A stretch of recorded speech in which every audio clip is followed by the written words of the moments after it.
बिस्मिल्लाहिर्रहमानिर्रहीम। अस्सलाम वालेकुम नाज़रीन, मेरा नाम सरवत वलीम है। नाज़रीन, इस पूरे ख़ित्ते के अंदर टेंशन बहुत ज़्यादा बढ़ गई है जब से इज़राइल की तरफ से ईरान के ऊपर बाकायदा तौर पे हमले किए गए हैं, और इन हमलों के नतीजे में ईरान के अंदर टेंशन है, इस ख़ित्ते में टेंशन है, मगर पाकिस्तान के लिए भी एक बहुत बड़ी टेंशन ये क्रिएट हो गई है कि हमारा जो बॉर्डर है वो हमसाया मुल्क ईरान के साथ लगता है। लेकिन पाकिस्तान के हवाले से जो सबसे अहम और बड़ी ख़बर है जो इस हमले के बाद पाकिस्तान ने स्टेप उठाया है, वो मोस्ट इम्पॉर्टेंट इसलिए है क्योंकि पाकिस्तान को भी किसी न किसी सतह पर यह ख़तरा लाहक होगा कि इज़राइल जिस तरह से एक बदमस्त और नीम पागल की तरह आगे बढ़ रहा है, ख़ित्ते में हर एक के साथ नोक-झोंक कर रहा है,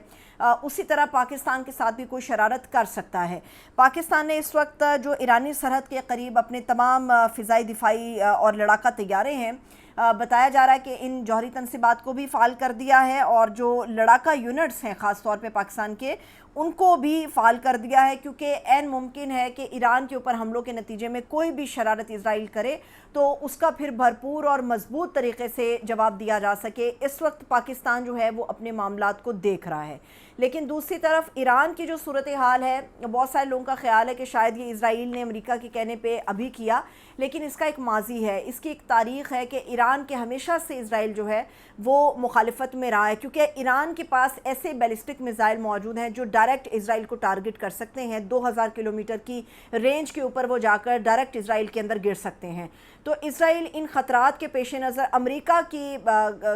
को इस्तेमाल करते हुए ये सारे काम कर रहा है। और जो मार्को रूबियो हैं, उन्होंने जो स्टेटमेंट अपना जारी किया जिसमें उन्होंने बताया कि जी ये अमेरिका का इसमें कोई रोल नहीं है, और ये एक तरफ़ा कदम है जो इज़राइल ने ईरान के ख़िलाफ़ उठाया है, क्योंकि ये पूरी दुनिया जानती है इस खित्ते में जो तीसरी आलमी जंग छिड़ने का ख़तरा है, या तीसरी आलमी जंग के लिए जो मौजू हालात बन सकते हैं मुमकिना तौर पर, उनमें एक ईरान के साथ जंग है, वो चाहे अमेरिका की हो चाहे इज़राइल की हो, क्योंकि इसके नतीजे में पूरी दुनिया डिवाइड हो जाएगी। कुछ ब्लॉक्स के अंदर कुछ मुल्क जो हैं वो ईरान के साथ खड़े होंगे, कुछ मुल्क हैं जो इज़राइल के साथ खड़े होंगे, और इज़राइल के लिए जो हिमायत है वो मगरिब ने, यूरोप ने और बेशतर खलीजी रियासतें हैं वो भी दबी छुपी अल्फाज में इज़राइल के साथ जो हैं वो अपनी हिमायत का इजहार करती हैं। लेकिन जहाँ तक रूस का ताल्लुक़ है, जहाँ तक चाइना का ताल्लुक़ है, वो ईरान के साथ खड़े हैं। पाकिस्तान अभी इस पूरे मामले के अंदर एक गैर जानिबदार मुल्क की हैसियत से आगे बढ़ रहा है, लेकिन वज़ीर-ए-आज़म शहबाज शरीफ साहब जब ईरान के दौरे पर गए थे और ये जो टेंशन भारत और पाकिस्तान के दरमियान हुई उसमें ईरान ने पाकिस्तान को सपोर्ट किया, तो उनका शुक्रिया अदा करने के लिए भी गए थे, और जो उनकी जौहरी प्रोग्राम है ईरान का, उसमें पाकिस्तान के जो वज़ीर-ए-आज़म शहबाज शरीफ साहब हैं उन्होंने ईरान की हिमायत का ऐलान भी किया था। लेकिन अभी आज तक की सूरत हाल में पाकिस्तान तो गैर जानिबदार है, मोहतात रवैया इख्तियार किए हुए है, लेकिन ये कोई आसान बात नहीं थी कि 200 जंगी तैयारों के साथ जो है वो ईरान के ऊपर रात गए इज़राइल ने अटैक कर दिया। और ये जो 200 जंगी तैयारे हैं ये कोई आम नौइयत के तैयारे नहीं थे, इसलिए भी ये अलर्ट महसूस हो रहा है कि कोई जंग बड़ी छिड़ सकती है और ये रुकना मुश्किल हो जाएगी। उसकी वजह यह है कि इसके अंदर F-16 और F-35 तैयारे जो हैं वो इस्तेमाल किए गए हैं। ये जदीद लड़ाका तैयारे हैं, एक दो नहीं बल्कि 200 जंगी तैयारे भेजे गए थे। लेकिन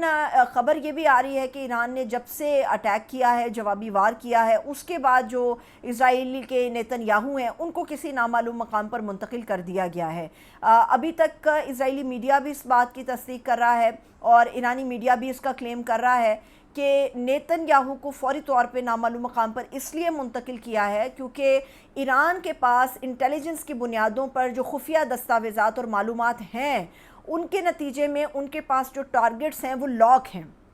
ईरान के पास तमाम लॉक शुदा टारगेट्स मौजूद हैं। बहुत सारे लोगों का ख्याल है कि मिसाइल अटैक बहुत जल्द ईरान की तरफ से कर दिया जाएगा, लेकिन ईरान ने जवाब में जो 100 के करीब ड्रोन भेजे थे उन तमाम को इंटरसेप्ट करने की कोशिशें हो रही हैं।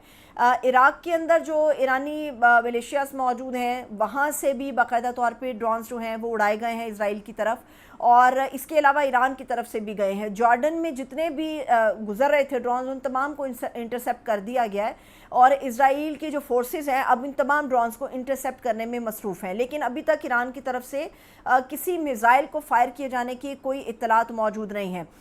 ईरान ये समझ रहा था कि इतवार को उनका और अमेरिका के दरमियान एक छठा दौर होने जा रहा है नेगोशिएशंस का, उसके अंदर बैठ के हो सकता है कि किसी बुनियाद तक हम लोग पहुंच जाएं, किसी एक हतमी नतीजे तक पहुंच जाएं। लेकिन इतवार के आने से 2 रोज़ पहले आज जुम्मे के रोज़ जो है वो रात गए इज़राइल ने एक सडन अटैक किया।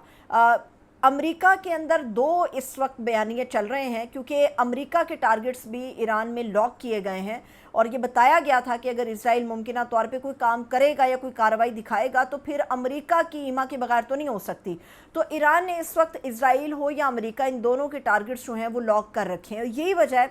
کہ نیتن یاہو کو ان اٹیکس کے فوری بعد کسی نامعلوم مقام پر منتقل کر دیا، کیونکہ نیتن یاہو کے مارے جانے کے کافی زیادہ امکانات جو ہیں وہ بن گئے تھے، وہ پیدا ہو گئے تھے. اس لیے فوری طور پہ جو فورسز ہیں وہ نیتن یاہو کو کسی نامعلوم جگہ پر لے گئی ہیں. لیکن جو صدر ڈونلڈ ٹرمپ ہیں امریکہ کے، انہوں نے فاکس نیوز کو آج صبح ایک انٹرویو دیا، فاکس نیوز سے بات کی اور اس میں انہوں نے کہا ہے کہ انہیں یہ پہلے سے اطلاع تھی. رات گئے اسرائیلی حکام نے امریکی حکام کو یہ بتا دیا تھا، اپڈیٹ کر دیا تھا کہ وہ ایران کے اوپر اٹیک کرنے جا رہے ہیں. اب ایران کے جن حصوں کو ٹارگٹ کیا ہے ان میں جو موسٹ امپورٹنٹ جگہ ہے وہ نیتنز ہے. نیتنز کا یہ جو علاقہ ہے، یہاں پر ایران کی مکمل طور پہ جوہری تنصیبات موجود ہیں اور ایران کے ساتھ جس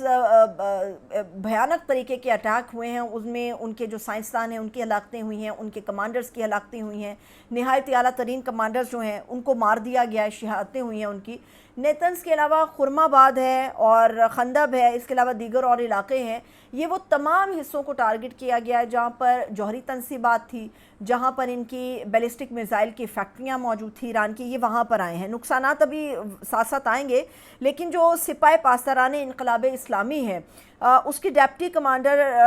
بریگیڈیئر جنرل علی فدوی نے یہ اناؤنسمنٹ کر دی ہے کہ اگر تو یہ سمجھا جا رہا ہے کہ ہم یو این او سے اجلاس کی بات کر رہے ہیں یا یہ سمجھا جا رہا ہے کہ ہم نے ابھی تک صرف ڈرون بھیجے ہیں، تو جو صہیونی حکومت ہے یعنی اسرائیلی حکومت ہے اور امریکی حکومت ہے وہ اس بات کو سمجھ لے اور جان لے کہ ہمارے پاس ہر چیز مکمل تیار ہے. یہ نہیں ہو سکتا کہ ہم پیچھے ہٹ جائیں. ایران کے پاس اس وقت جو پاور ہے، سب سے پہلے ایران کی حمایت میں بیجنگ کا سٹیٹمنٹ آیا، چائنا کا سٹیٹمنٹ آیا. اس کے بعد اب جو ایران کے پاس بڑی سپورٹ ہو سکتی ہے وہ رشیا کی ہو سکتی ہے، کیونکہ ایسی اطلاعات رشیا سے باقاعدہ طور پہ موصول ہو رہی ہیں کہ وہ اپنی ایئر فورس کے جو دستے ہیں وہ ایران کی مدد کے لیے وہ بھیج سکتے ہیں. اور یہ پہلے سے طے تھا کہ اگر ممکنہ جنگ ہوتی ہے تو رشیا اور چائنا ایران کی طرف اپنا جھکاؤ رکھتے ہیں اور اس میں اس کو سپورٹ کریں گے. چائنا نے اپنا ریاکشن دے دیا ہے، لیکن وہ دفاعی لحاظ سے کتنا ان کے ساتھ جائے گا، کتنی ان کی سپورٹ کرے گا، اس کا بھی ریاکشن آنا باقی ہے. لیکن رشیا اس چیز کے حوالے سے بات کر رہا ہے کہ کیوں نہ جو ان کی ایئر فورسز ہیں، ان کے دستے، ان کے کمانڈرز اور ان کے جو جہاز ہیں وہ ایران کی مدد کے لیے بھیجے جائیں تاکہ انہیں اسرائیل کے خلاف جو ہے وہ استعمال کیا جائے. اس وقت بھی ایران کے اندر ٹینشن ہے، شہادتیں وہاں پر سویلینز کی بھی ہو رہی ہیں اور اسرائیل جو ہے ابھی رکنے کا نام نہیں لے رہا. لیکن ایران کے اندر جو ایک ہمیں تحمل کی فضا ابھی نظر آ رہی ہے کہ کوئی بڑا اٹیک انہوں نے اسرائیل کے اگینسٹ نہیں کیا. اس کی سب سے اہم وجہ یہ ہے کہ چونکہ ان کے جو میجر بڑے بڑے آرمی چیف اور بڑے کمانڈرز تھے ان کی شہادتیں ہو گئیں، تو اب جو سیکنڈ کمانڈ وہاں پر آئی ہے ان کے ساتھ بیٹھ کے اس وقت جو ہے وہ بات چیت ہو رہی ہے. اس سیکنڈ کمانڈ کے ساتھ چیزوں کو آپس میں ایکسچینج کیا جا رہا ہے اور پھر حتمی نتیجے پر پہنچنے کے بعد چیزیں ہوں گی. کیونکہ پہلے بھی اسرائیل نے جب ایران کے خلاف کارروائی کی تھی تو ایران نے اس کا جواب دیا تھا اور بڑے ہی بھیانک انداز میں اسرائیل کو اس کا جواب دیا تھا. اسرائیل کے اندر تک جا کے انہوں نے جو میزائل ہیں اس کو فائر کیا تھا. ابھی بھی ایران کے جو سپریم لیڈر ہیں، ایران کے جو کمانڈرز ہیں، ایران کے فورسز کے جو چیفز ہیں، وہ یہ بات کہہ چکے ہیں اور بار بار باور کرا رہے ہیں کہ انٹیلیجنس کی بنیادوں پر جو ہمارے پاس ڈاکیومنٹس ہیں ان کی بنیادوں پہ ہمارے جو لاک شدہ ٹارگٹس ہیں اسرائیل کے اندر اور امریکی اڈوں کے، ان تمام کو ہم ہدف لازمی طور پہ بنائیں گے. اور یہ نہیں ہو سکتا کہ اسرائیل ہم پہ اٹیک کرے اور ہم خاموش رہیں، بلکہ ہم اپنی دفاعی صلاحیتوں کا بھی مظاہرہ کریں گے اور جو ذمہ داریاں سونپی گئی ہیں